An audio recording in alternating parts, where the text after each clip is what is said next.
কালী মন্দিরে পুজো দিয়ে প্রচার শুরু তৃণমূল প্রার্থীর।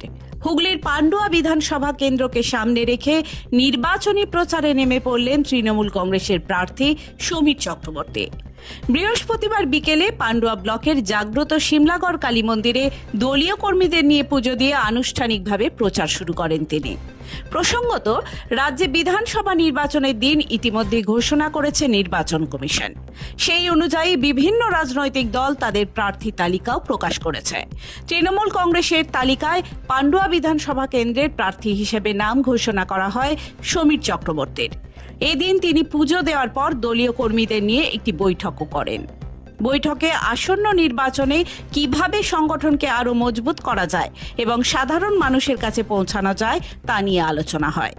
সমীর চক্রবর্তী জানান, মুখ্যমন্ত্রী মমতা বন্দ্যোপাধ্যায়ের উন্নয়নের বার্তা নিয়ে তিনি আগামী দিনে মানুষের দুয়ারে দুয়ারে পৌঁছে যাবেন। রাজ্যে উন্নয়নমূলক প্রকল্পগুলিকে সামনে রেখেই প্রচার চালানো হবে বলেও তিনি উল্লেখ করেন। এছাড়া বিরোধীদের প্রসঙ্গে মন্তব্য করতে গিয়ে তিনি বলেন, তৃণমূল কংগ্রেসের প্রকৃত প্রতিদ্বন্দ্বী অন্য কোনো দল নয়, তৃণমূল নিজেই। পুজো দিয়ে প্রচার শুরুর মধ্য দিয়ে পান্ডুয়ায় নির্বাচনী লড়াই যে ক্রমশ জোরদার হচ্ছে তা স্পষ্ট। এদিন শিমলাগড় কালী মন্দিরে আরও উপস্থিত হয়েছিলেন ব্লক সভাপতি আনিসুল ইসলাম, সঞ্জিত ব্যানার্জি, সঞ্জয় ঘোষ, সঞ্জীব ঘোষ, জেলা পরিষদের সদস্য মানস মজুমদার, পঞ্চায়েত সমিতির সভাপতি ময়না মাঝি সহ অন্যান্য কর্মাধ্যক্ষ, পঞ্চায়েতের প্রধান, উপপ্রধান সহ দলীয় অন্যান্য কর্মীরা। আগে দলীয় কর্মী, নেতৃবৃন্দ এবং সমস্ত কর্মী যারা সৈনিক তৃণমূল কংগ্রেসের মমতা ব্যানার্জি, আগে তাদের সঙ্গে দেখা। তার কারণ যে কোনো লড়াইতে আপনি সৈন্য ছাড়া লড়াই, তারাই হচ্ছে লড়াইটা কতটা কঠিন হবে বলে মনে করছেন? দেখুন, যে কোনো যুদ্ধ কখনোই সহজভাবে নেওয়া উচিত না, সে যতই অসম প্রতিদ্বন্দ্বিতা হোক। একটা কথা জেনে রাখবেন, নির্বাচনের শেষ ব্যালটটা না গোনা পর্যন্ত একটা নির্বাচন শেষ হয়। সুতরাং নির্বাচনটা জারি থাকে। প্রচারে কি কি হাতিয়ার থাকছে?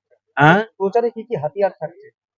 হাতিয়ারগুলো সে নয় প্রচারের সময় বলা যাবে। তাই একটা কথা পান্ডুয়াবাসীর জন্য বলছি, যে আমি যদি নির্বাচিত হতে পারি, আপনাদের আশীর্বাদ যদি আমি পাই, তাহলে আগামী দিনে আপনাদের সুখের সময় আমি থাকতে পারবো কিনা জানি না, কিন্তু আপনার দুঃখের সময়, বিপদের সময়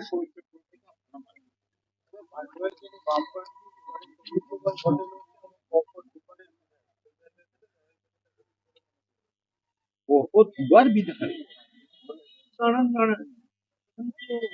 2021 সালে আপনাদের নির্বাচিত হয়েছে। আমার যতদূর জানা, আমি জানি সে, ও আমার সঙ্গে বিধানসভায় ছিল।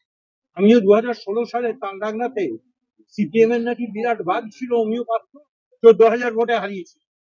খেয়াল থাকে যেন। কখনোই যেখানে প্রার্থী বামফ্রন্টের, ও আমার সঙ্গে সহবিধায়ক ছিল।